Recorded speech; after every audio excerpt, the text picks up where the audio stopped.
Bien, vamos a pasar entonces a la segunda parte de Louis Mumford. Les recordaba que Louis Mumford se había hecho famoso por dos escritos, el primero de ellos Técnica y Civilización y el segundo El mito de la máquina.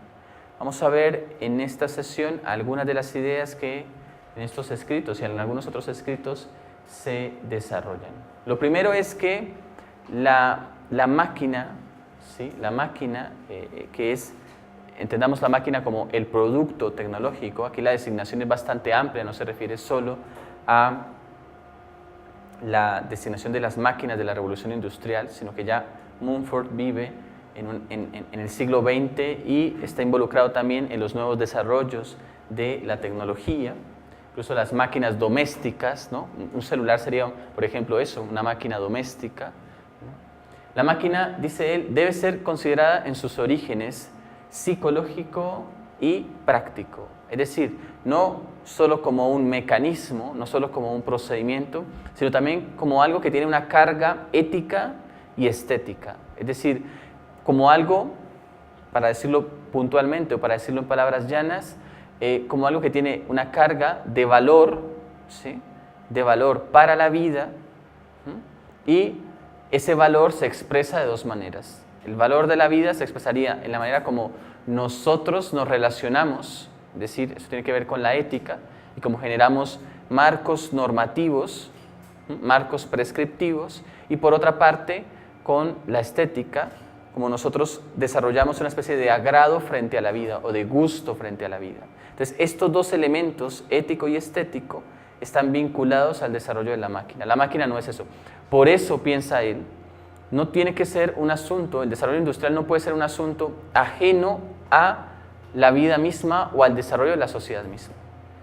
El desarrollo industrial es una cuestión que tiene que ver absolutamente con todas las personas. De hecho, si es lo que mueve la economía, si es lo que mueve la sociedad, pues tiene que ver directamente con el pleno de la sociedad, ¿no? Entonces, frente a esto, vamos a explorar algunas ideas, y la primera idea que quiero que exploremos es que hay una relación que históricamente se realiza entre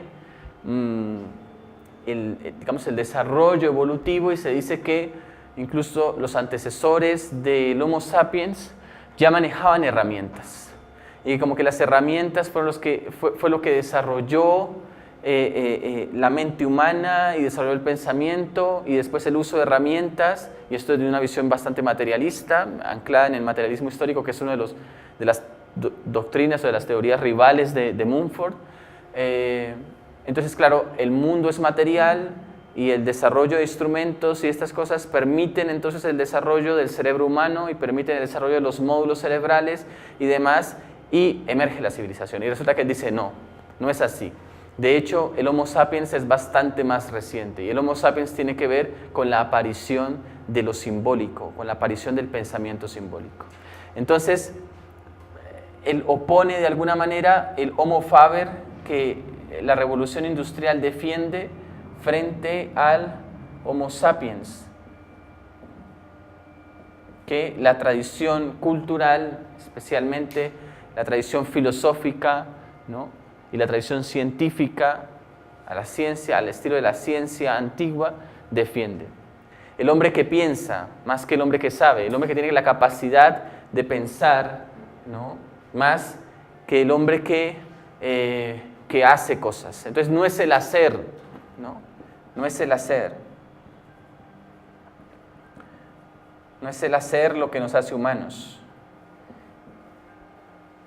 Es el pensar lo que nos hace humanos.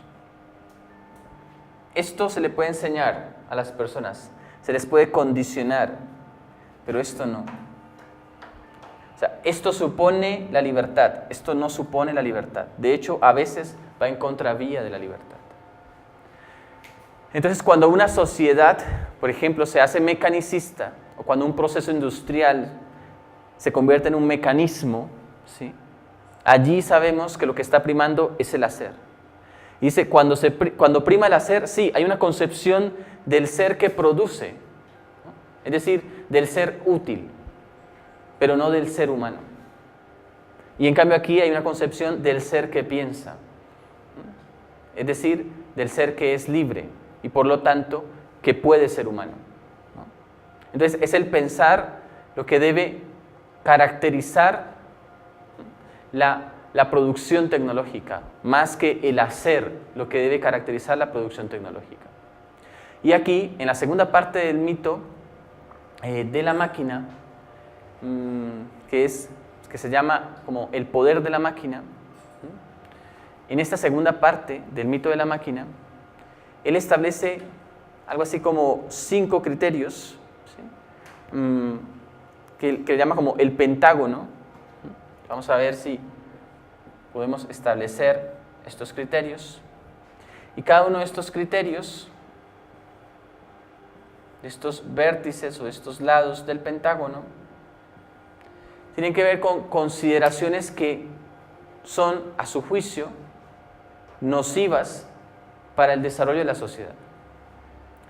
La primera de ellas es la velocidad. Dice, una característica fundamental, ¿sí?, es que las cosas ahora tienen que ser producidas de manera veloz, de la manera más rápida posible. Y eso caracteriza, ¿no?, el desarrollo tecnológico del presente. O sea, ya no hay ni siquiera una categoría de tiempo como tal. Nadie se detiene a pensar el tiempo, nadie se detiene a pensar ese tipo de cosas. No, es la velocidad, es quien llega primero, es quien alcanza primero, es quien produce primero. Y la velocidad constituye, ¿sí?, justamente el desarrollo tecnológico. El segundo aspecto de esta nueva tecnología, o este mundo tecnológico, piensa Mumford, es la producción en masa, la producción masiva. Entonces, se pierde el encanto, o se pierde el encanto de la individualidad en el objeto. Los seres humanos, ¿sí?, que vivieron en muchas épocas en las que estaban absolutamente alienados, en las que la desemejanza no era conveniente para nada, pudieron ver en sus objetos algo de esa individualidad, algo de esa singularidad. Pero es una individualidad o una singularidad que sus objetos pierden en el mundo tecnológico en el que todo se produce masivamente. En tercer lugar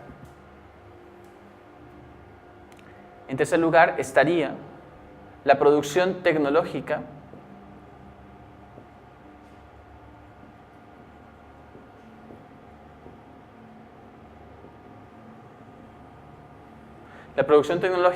invariable.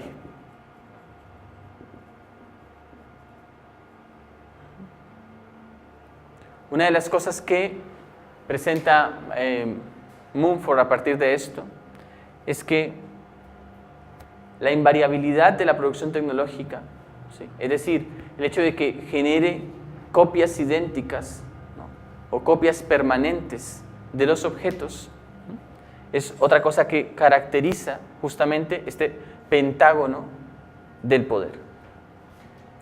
El cuarto punto es la automatización.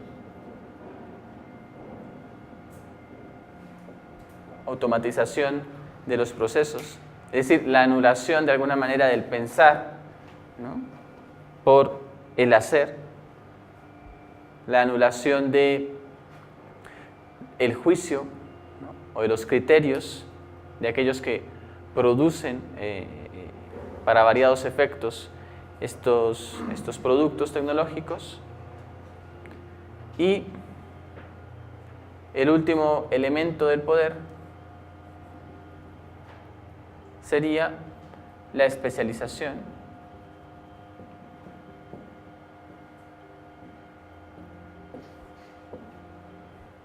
tecnológica. Entonces hay 5 elementos del poder, piensa él, del poder de las máquinas. Pero dice él, estos 5 elementos del poder son elementos que de alguna manera alienan la capacidad de pensar propia del ser humano. Entonces es lo que él va a denominar Esto es lo que él va a denominar mecanicismo o el mecanismo. Dice, ya nosotros éramos máquinas, operábamos como máquinas. Las sociedades antiguas funcionan como máquinas. La civilización surge justamente bajo ese concepto de máquina. Eran máquinas cuyas partes eran seres humanos. ¿Ven? Hobbes no se inventa el asunto de que el Estado consiste en los cuerpos de los ciudadanos. No. Es un asunto que desde las primeras civilizaciones movilizaban grandes cantidades de personas para conseguir un fin. Mover miles y miles de personas durante años y años para construir una pirámide, para construir un monumento. Durante miles y miles de personas, mover miles y miles de personas para construir una sociedad, para construir una estructura social. Y moverlas a pensar de la misma manera, moverlas a actuar mejor de la misma manera, más que a pensar de la misma manera. Es a eso a lo que él denomina la máquina humana, o lo que denominaría después, en otro texto, las megamáquinas. Una megamáquina es una máquina social compuesta de seres humanos. Una máquina en la que intervienen cientos de personas y que se movilizan cientos de personas, cuyo fin es simplemente hacer un proceso automatizado, especializado, a una velocidad, ¿no?, la máxima que se pueda realizar, con un fin de producción masiva y, por supuesto, que sea invariable, que sea exacta en todos los productos que saca. La exactitud, entonces, de la máquina, o la emergencia de la máquina, no es un asunto de la revolución industrial. Entonces dice, se equivocan ellos en pensar que el triunfo de la revolución industrial, el gran triunfo, es el descubrimiento de la máquina. No, es la fabricación de la máquina. Ahora sí, es la creación de la máquina. Una máquina que en principio no estaba, no existía, pero es una máquina que está hecha, ¿sí?, menos mal, está hecha no de partes humanas, no como la sociedad, que sí está hecha de partes humanas. Entonces la sociedad es la primera megamáquina, las primeras civilizaciones son las primeras megamáquinas. Y así entonces lo concibe.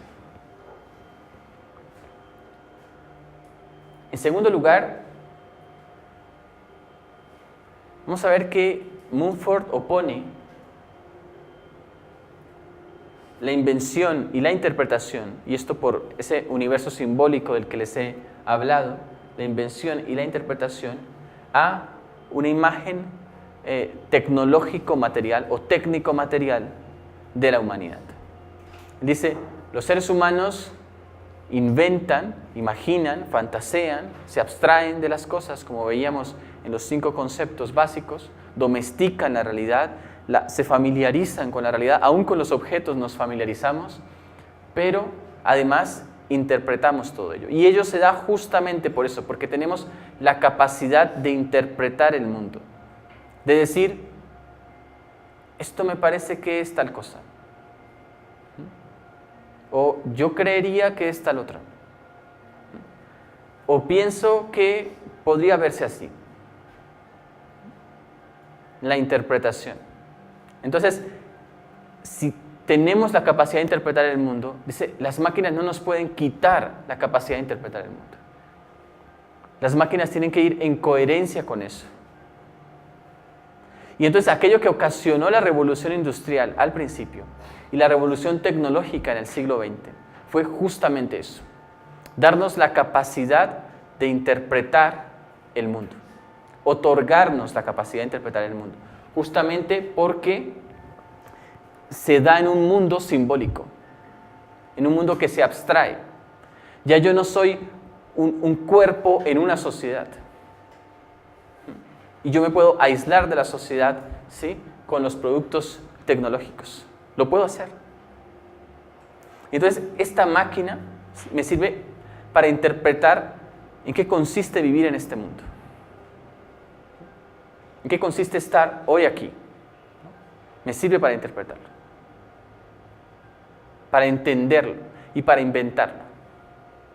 Y tengo a través de esta máquina un acceso a un mundo simbólico que en otras épocas me fue absolutamente negado, o me era absolutamente negado. Entonces ya por qué digo normalmente que un niño a los 5 años de edad, ¿cierto?, sabe más y mejor de lo que sabía Aristóteles al final de su vida. Primero porque ahora sabe que prácticamente todas las teorías científicas de Aristóteles, ¿sí?, eran solo inventos, ¿no?, o cosas irreales, ¿no?, o que defendían justamente esa mega máquina de la sociedad griega del momento, una sociedad esclavista, ¿sí? Y este niño además tiene acceso, ¿no?, si lo pones frente a Internet, lo pones frente a Wikipedia, ¿sí?, o frente a cualquier buscador, pues el chico a los 5 años va a tener más conocimiento y mejor conocimiento que el que tenía esta persona. Eso significa tener capacidad para pensar. Y estar recibiendo a través de los símbolos, a través del lenguaje, a través de las imágenes, a través de los sonidos. Puede interpretar. Nosotros convertimos el sonido en algo bello o en algo desagradable. El sonido para nosotros no es un fenómeno físico.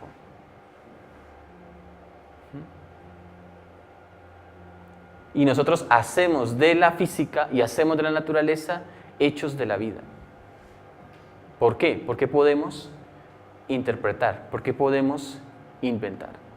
Entonces, claro, el tiempo para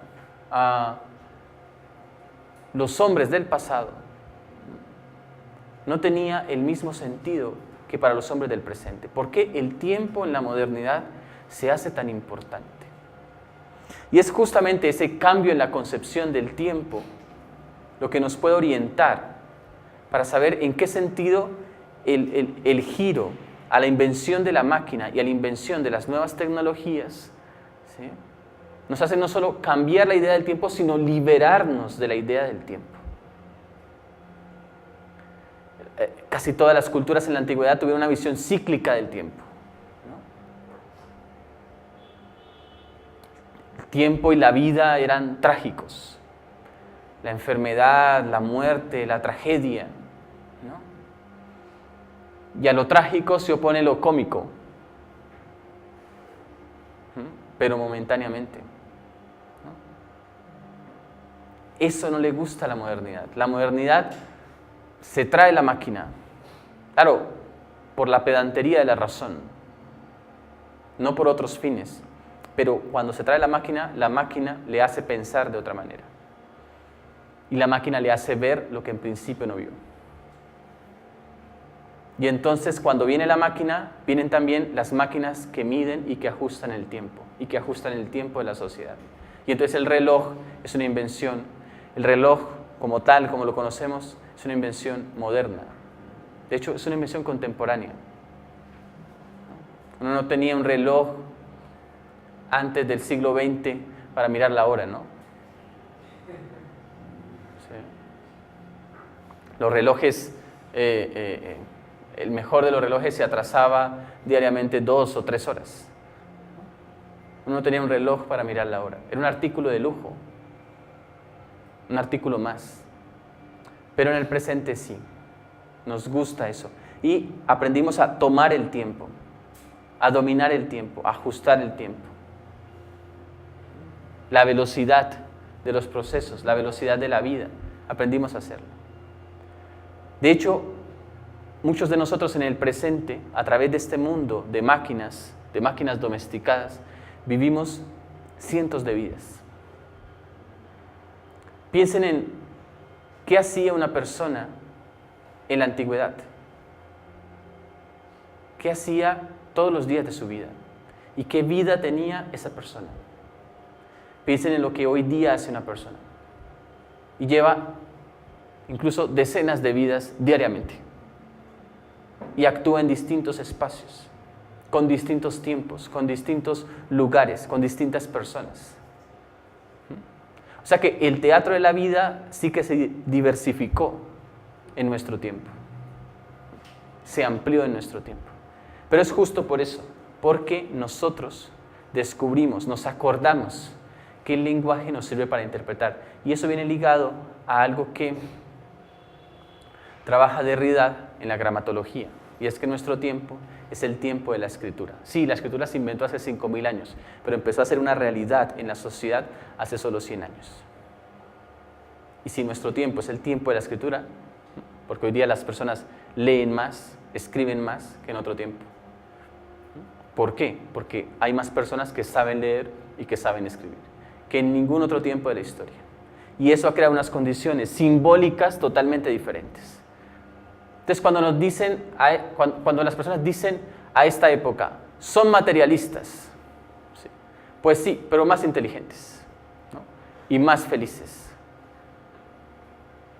Y el ser materialismo no significa estar en el piso, no significa estar en el suelo, al contrario, significa reconocer una realidad natural, orgánica, que nos es propia. El llamado uso del término materialismo desde la perspectiva despectiva del materialismo, ¿sí? Es una forma más de reduccionismo. Eso tiene que ver con otra consideración, con otras cosas. Bueno, con esto cerramos esta segunda parte de Lewis Mumford. Muchas gracias.